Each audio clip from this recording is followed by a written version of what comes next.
Hey internet friends, rudyxx here, and for this episode of MMO Quest, I will be covering my journey through leveling the Valkyrie class in TERA.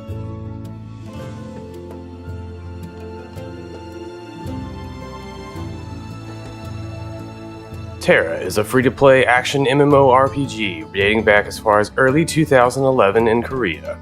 My original journey through TERA actually began later on that same year as I joined an English-speaking guild on one of the Korean servers where I eventually went on to reach the level cap of 58 at the time.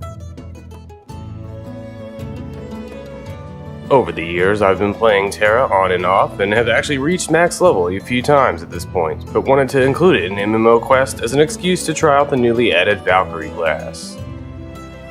Seeing as how I've played the game already for some time, I'll try to go through this without any sort of strong bias.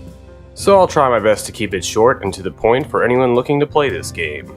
The first thing you might want to be aware of about TERA is that it uses an action-based system similar to most action-based console games. And unlike most MMORPGs, the combat in TERA relies heavily on the player's reaction time and ability rather than tab targeting and mashing buttons. The first thing you might notice going into the game is that your attacks have to visibly connect with a target to actually deal damage, as well as your character has to physically move out of the way of attacks to avoid taking damage. It's quite a bit different than your standard MMORPG. It's a lot more involved process, and actually the leveling reminds me a lot of games like Dynasty Warriors. How so, you may ask?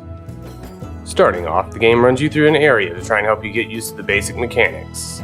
Eventually, you are sent out into the world where you can continue to quest, or upon reaching level 13 can begin the arduous grinding process. Now, TERA has a fantastic story you can follow along, as well as many dungeons you can traverse through in your journey to max level. There is various other events you can partake in. However, none of these things are really the most effective way to level anymore.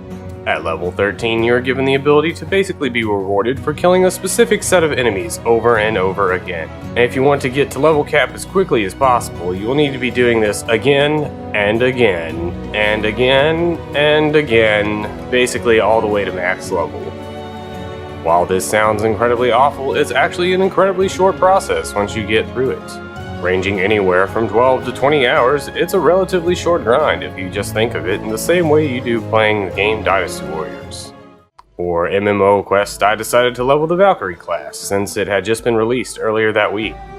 Clocking in at around 16.5 hours, I went from level 1 to 65 in one fairly enjoyable sitting, as the Valkyrie class was incredibly fun to play.